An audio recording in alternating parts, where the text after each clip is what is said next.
제가 오늘은 오랜만에 마스크를 쓰고 설교를 좀 해야 될 것 같습니다. 부활절 끝나고 딱 걸려버렸어요. 그래서 격리를 당하고 싶었는데 요즘엔 격리가 필수가 아니라면서요. 안타깝게 설교를 한번 안 할 수 있었는데 마스크를 쓰고 설교를 하면 좋을 것 같습니다. 걱정은 안 하셔도 됩니다. 몸은 멀쩡합니다. 목소리가 조금 새벽보다 좀 나아지지 않았습니까? 네. 오늘 저 말씀을 통해서 사도행전 10장 34절에 43절 성서 읽어 말씀을 통해서 우리의 하는 일에 우리의 사역의 근거라는 제목으로 하나님의 말씀을 함께 나누려고 합니다. 혹시 다음 넘겨주실래요? 혹시 이 노래 아세요? 거위의 꿈? 제가 목의 컨디션만 좋았으면 한번 부르려고 했는데 저게 예전 노래인데 가수 인순이 씨가 불러서 더 확 히트가 된 노래고요. 제가 이 가사 중에서 이렇게 참 좋아하는 가사 뭔가 있는데, 저 차갑게 서 있는 운명이란 벽 앞에 당당히 마주칠 수 있어요 라고 하는 가사입니다. 한두 번씩은 들어보셨거나 불러보셨을 겁니다. 우리 인생 앞에 여러 가지 많은 장벽들, 벽들이 있습니다. 그리고 그 벽을 넘느냐 넘지 못하느냐에 따라서 삶이 달라지기도 합니다. 나라들이 이렇게 있다가 바다라고 하는 그 장벽을 넘었을 때 제국으로 커 나아가는 것들을 우리가 볼 수 있었고, 베를린 장벽 그것이 무너져서 통일된 독일을 볼 수도 있었습니다. 제가 이 장벽이란 주제로 예전에 저 양구에 있을 때 같은데 용사들이랑 설교하면서 너에게 장벽이 뭐냐라고 물어봤더니 이 친구들은 여전히 똑같이 얘기하겠죠. 군생활이 장벽입니다. 양구가 장벽입니다. 그 해가 눈이 되게 많이 왔거든요. 눈이 우리의 삶의 장벽입니다. 이런 얘기들을 했던 것 같습니다. 그해 양구에 있을 때 제가 기억나는 건 월요일마다 눈이 내렸어요. 그래서 교회 마당을 아무도 안 쓸어줘서 제가 쉬는 날인데 군종병이랑 같이 열심히 한 3주 연속으로 쓸었더니 막 이렇게 사랑합니다, 축복합니다가 이렇게 막 나오고 그랬던 기억이 납니다. 여러분들의 삶에 장벽이 있으세요? 저는 이 마스크가 장벽이네요. 여러분들의 삶의 앞길에 혹은 내 인생길에 내 자녀들의 삶 가운데 혹 우리가 맡고 있는 어떤 것들이 혹 있으신지요? 오늘 저와 여러분들이 읽었던 사도행전 10장은요 유대인과 이방인 혹은 세계 선교라고 하는 그 큰 물줄기에 하나의 큰 장벽을 넘어가는 장면이라고 볼 수 있습니다. 그런 의미에서 사도행전 10장은 굉장히 중요한 말씀이고, 거기에 나오는 두 인물을 우리가 집중해 보려고 합니다. 두 사람이 나와요. 베드로와 고넬료라고 하는 사람입니다. 그 고넬료는 우리가 잘 아는 것처럼 10장 1절 2절에 보면 이탈리아 국대라 하는 군대의 백부장이라고 표현하고, 경건하여 온 집안과 더불어 하나님을 경외하고 백성을 구제하고 항상 하나님께 기도하던 자였다라고 설명하고 있습니다. 그러니까 이탈리아 부대면 로마가 전 세계를 다스리고 있던 시절에 한 군대가 이스라엘을 이렇게 다스리고 있는 거였고, 거기에 이게 백부장이라고 표현하면 수하에 100명 정도의 군인이 있는 장교였죠. 우리로 얘기하면 대대장, 연대장급 되는 꽤 높은, 왜냐하면 그 지역을 다 이렇게 다스리고 있었으니까요. 정복군입니다. 로마 군인이자 이방인이고 정복군인데, 근데 이 사람이 어떻게든지는 모르겠지만 하나님을 경외하는 사람이었고 이스라엘 백성들을 잘 섬기는 사람이었다고, 그리고 기도하는 사람이었다고 설명하고 있습니다. 그리고 또 하나의 인물 베드로는 우리가 설명하지 않아도 너무 잘 아는 12제자 가운데 하나였고 수제자였고, 사도행전에 넘어와서는 베드로가 교회의 리더로서 지도자로서의 역할을 잘 감당하는 믿음의 사람이었죠. 이 두 사람은 원래는 만나면 안 됩니다. 이 만남은 잘못된 만남입니다. 왜냐하면 기본적으로 피지배자와 지배자와의 만남이잖아요. 그러니까 로마 군인과의 친밀함이 있다면, 우리로 얘기하면 우리 일제시대에 일본이랑 친한 이런 느낌 아니겠습니까? 약간의 민족적인 성향도 분명히 있을 거고, 율법적으로도 이방인을 만난다는 것이 죄가 된다라고 생각하기에, 그것도 특별히 교회의 지도자, 리더급인 사람이 그렇게 만난다는 것은 사람들이 보기에도 썩 좋아 보이지 않는 상황이었습니다. 그런데 요 인종 혹은 종교라는 율법이라고 하는 장벽을 넘어서서 이 둘이 만났고, 이 둘이 만남을 통해서 놀라운 일들이 일어납니다. 그런데 성경에서는 이 둘의 만남이 철저하게 하나님의 계획하심 아래 하나님의 일하심으로 말미암아 되었다라고 고백하고 있습니다. 사역의 근거라고 제가 제목을 붙여봤는데요, 하나님이 놀랍게 일하시는 것을 이 두 사람을 통해서 하나님께서 하셨는데, 하나님의 하신 일들을 우리가 쭉 오늘 살펴보도록 하겠습니다. 첫 번째는요, 하나님이 일하시는데요, 설득하셨습니다. 우리 34절, 35절 같이 한번 읽어볼까요? 읽겠습니다. 시작.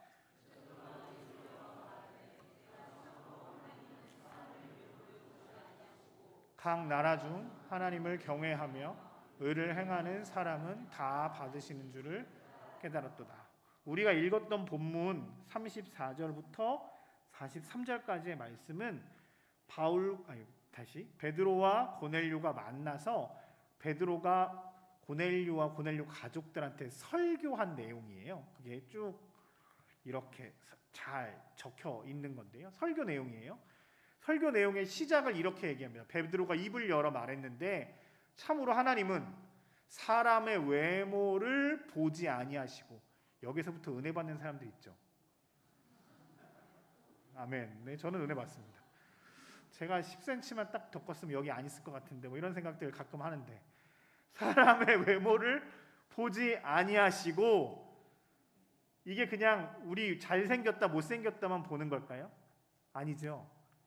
저 사람이 이스라엘 사람 유대인이 아니어도, 저 사람이 혹 이방인이어서 로마 군인이어서 우리나라를 압제하는 사람이라 할지라도 그 사람이 어떻든 상관없이 하나님을 경외하며 하나님의 의를 행하는 사람이라면 하나님께서 그 사람들을 다 받으시는 줄로 우리가 알고 있습니다라고 선포하고 있습니다.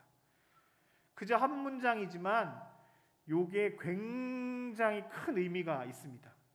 율법은 이방인과 선택받은 이스라엘 사람들을 구별합니다. 저 사람은 죄인, 우리는 선택받은 사람. 죄송합니다. 자꾸 이쪽으로 손짓해서요. 이쪽으로 할게요. 이 사람은 죄인, 이 사람은 만지면 안 되는 사람, 이 사람은 건드리면 안 되는 사람, 심지어 내가 저 사람이 만졌던 물건을 내가 만지면 코로나 확진되는 겁니다. 이거는 죄라고 해서 성전에 들어갈 수가 없는 상황. 그 정도로 율법은 철저하게 이방인과 유대인을 선택받은 사람을 구별하였는데, 오늘 베드로는 하나님의 말씀을 들고 서서 뭐라고 말하면, 하나님은 사람을 외모로 보지 아니하시고 하나님을 경외하며 의를 행하는 그 모든 사람들을 받으십니다. 고넬료가 여기서 할렐루야를 외쳤을 겁니다. 그리고 이 고백은 또한 베드로 스스로에게도 하는 고백이었습니다. 평생 유대인으로 살았고 율법이 이상하다고 생각해 본 적이 없던 사람이었는데, 지금 베드로의 입을 통해서 놀라운, 거의 혁명적인 말씀이 쏟아져 나온 겁니다.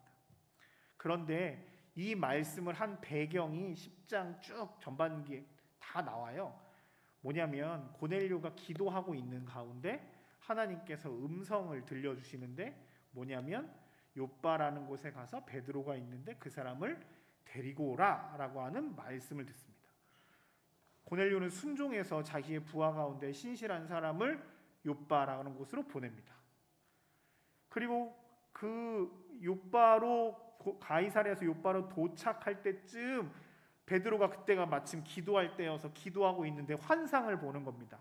환상을 보는데 이스라엘 사람들은 정한 음식, 부정한 음식해서 하나님이 먹지 말라고 하는 음식들을, 동물들을 잡아먹지 않는데 자꾸 그 부정한 음식들을 먹으라는 메시지를 2번, 3번 반복해서 주시는 거죠. 왜 나에게 이걸 먹으라고 하는 걸까? 하나님 나에게 무슨 뜻입니까? 라고 하는, 그렇게 하는 순간 고넬료가 보냈던 사람이 도착한 겁니다. 그래서 이 말씀에 순종하라는 건가 보다 라고 하는 마음을 가지고 가이사랴로 갑니다. 지도 한번 보여줄래요?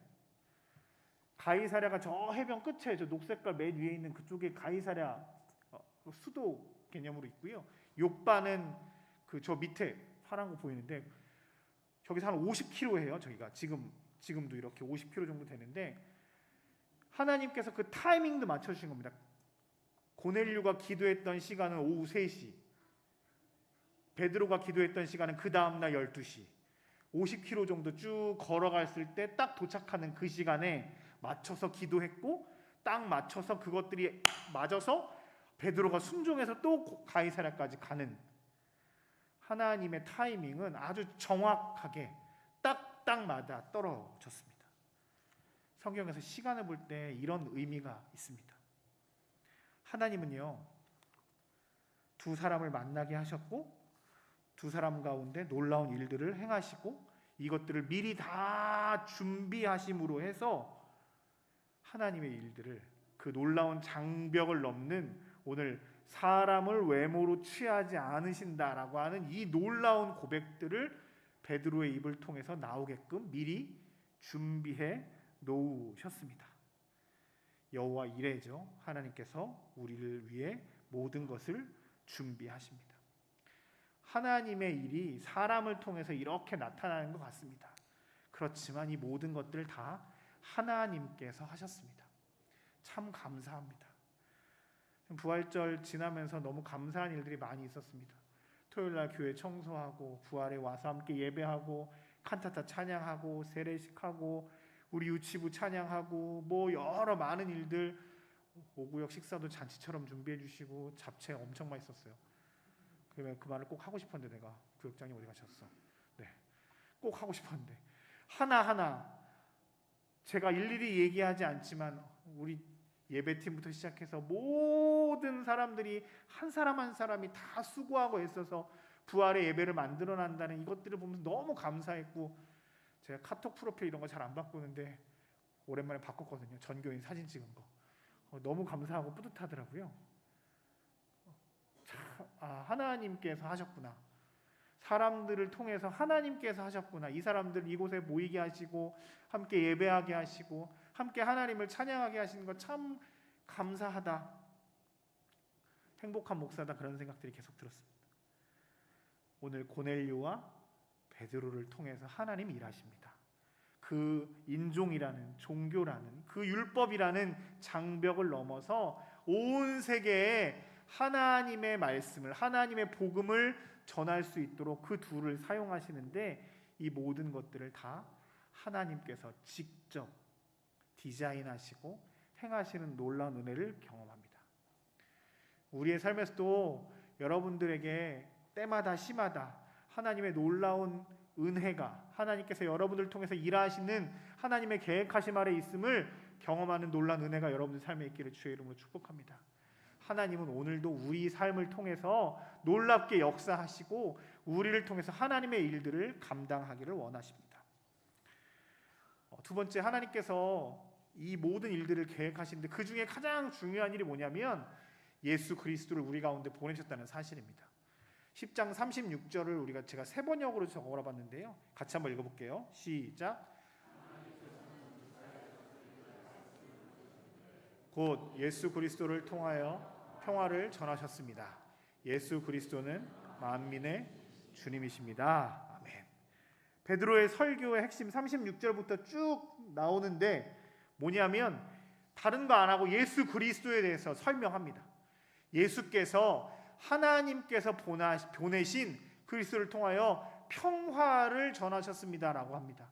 예수 그리스도가 이 땅에 오신 것은 하나님과 우리 사이를 평화롭게 샬롬을 주시기 위해서 예수님을 우리 가운데 보내셨다고 말씀하고 계십니다. 그리고 예수께서 어떤 분이시냐면 38절 다음이요. 나사렛 예수께서 성령의 능력으로 기름 부터 하셔서 이 땅 가운데 오셔서 선한 일을 행하시고 마귀에게 눌린 모든 사람을 고치셨으며 하나님께서 함께 하심을 예수 그리스도를 통해서 이 땅 가운데서 나타내셨다는 거죠. 39절이요. 그런데 여기 읽어볼게요. 시작. 우리는 유대인의 땅과 예루살렘에서 그가 행하신 모든 일의 증인이라. 그를 그들이 나무에 달아 죽였으나 하나님이 사흘 만에 다시 살리사 나타내시되. 아멘.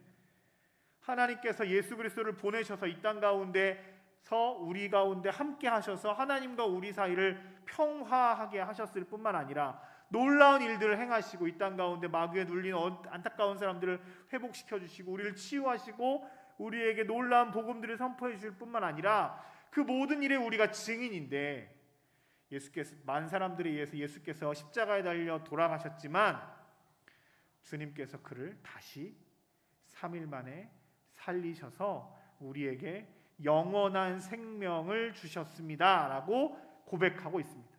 할렐루야. 예수께서 우리를 위해서 부활하셨습니다. 진실로 부활하셨습니다.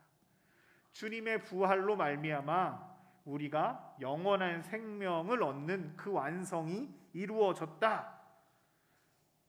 마치 아주 좋은 중국집에 가서 에피타이저부터 후식까지 풀코스로 하나님께서 우리에게 준비해 주셨다는 겁니다. 하나하나 빠지는 게 없이 완벽하게 하나님께서 예수님을 통해서 놀라운 은혜를 허락하셨는데, 이 땅에서 조금 잘 먹고 잘 사는 것만 허락하신 것이 아니라 저 하나님 나라의 영원한 생명까지 부활로서 완성하셨다는 것이죠. 하나님께서 우리를 통해서 일하시면서 우리가 일할 수 있게끔 하는 그 모든 근거의 핵심은 바로 예수 그리스도를 보내신 놀라운 일이라는 사실입니다. 그리고 우리가 그것의 증인이라고 오늘 베드로는 고넬료에게 그리고 우리에게 선포합니다. 우리의 삶의 가장 중요한 것은 주님께서 보내신 가장 큰 기쁨은 바로 예수 그리스도이십니다.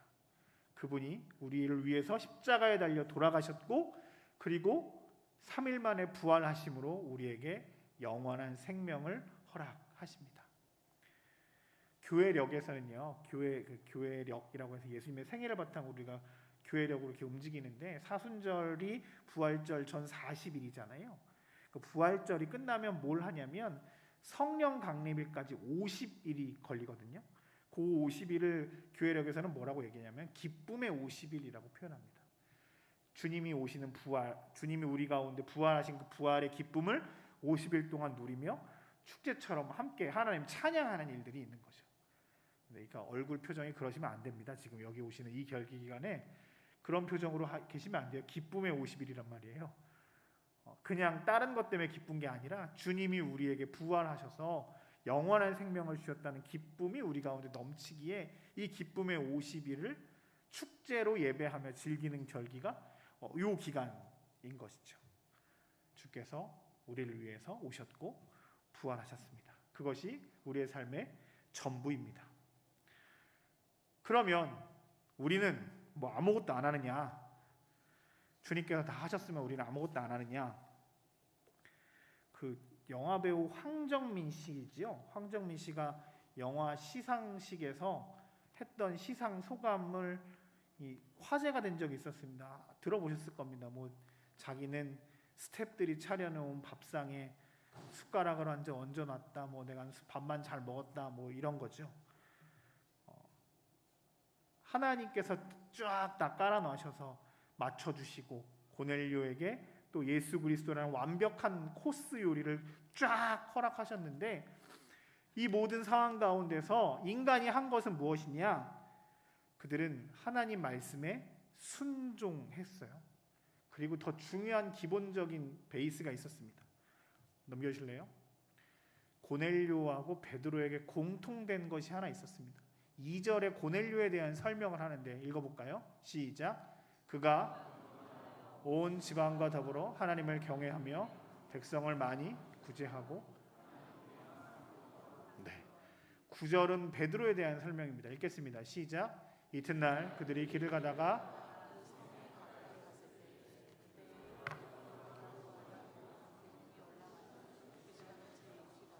공통된 이야기가 뭐가 있죠? 제가 친절하게 파란색으로 강조해놨습니다. 뭐죠? 기도했던 사람입니다. 특별히 그들은 습관을 따라, 시간에 따라 철저하게 그 시간이 되면 습관을 따라 기도했던 사람들이었습니다. 그리고 그들은 그 기도하는 가운데 하나님의 음성을 듣습니다. 하나님의 뜻을 깨닫습니다. 그리고 그 말씀에 순종하며 나아갔습니다. 베드로가 기도하지 않았다면, 고넬료가 기도하는 사람이 아니었다면, 그리고 기도했는데도 하나님의 말씀에 순종하지 않았다면 오늘 이 장벽은 베드로와 고넬료가 아니라 다른 사람에 의해서 넘어갔을 수도 있습니다.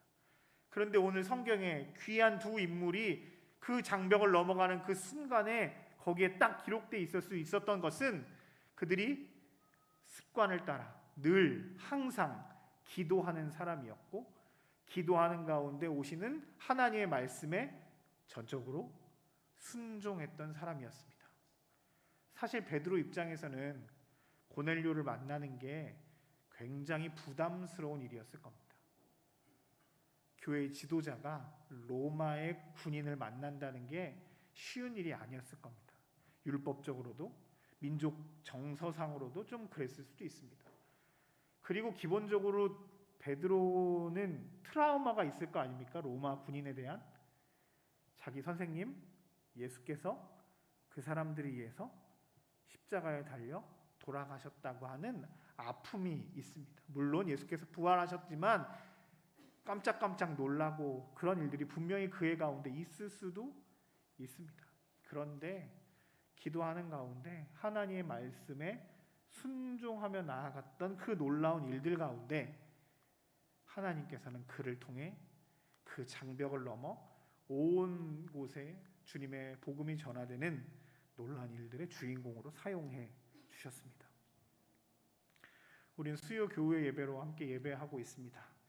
우리 국방대학 교회는 대한민국과 국군의 복음화라고 하는 말도 안 되는 큰 목표를 가지고 지금 늘 이것을 위해서 기도하고 있습니다. 우리의 능력으로는 되지 않습니다. 당장 내 주변에 있는 사람들을 세우는 것도 쉽지 않은 일이라는 거 우리는 너무 잘 알고 있습니다. 그런데 보십시오. 고넬료와 베드로를 통해서 보면 그들이 한 것이 아니라 하나님께서 모든 것들을 하나님의 때와 하나님의 방법으로 행하시는 것을 우리는 볼 수 있습니다. 하나님께서 이 모든 일들을 행하셨고 하나님께서 모든 것들을 디자인하고 계획하셔서 배우를 찾고 계셨습니다. 그 배우의 조건은 사람의 외모가 아니었습니다. 연기력이 어떻게 좋은가가 아니었습니다. 평소에 늘 습관을 따라 교회하고 기도하고 주님께 나아가는 사람, 늘 하나님의 말씀을 듣고 순종하려고 애쓰는 사람, 그 사람들을 통해 하나님께서 놀랍게 역사하셨습니다. 우리 국방대학교 모든 성도들, 그리고 여기 교회에 나오신 모든 분들에게 믿음의 결단들이 있었으면 좋겠습니다. 오늘 이후로 오늘 말씀을 들으면서 하나님, 내가 시간을 정해서 주님께 나아가는 시간들을 내가 정하겠습니다.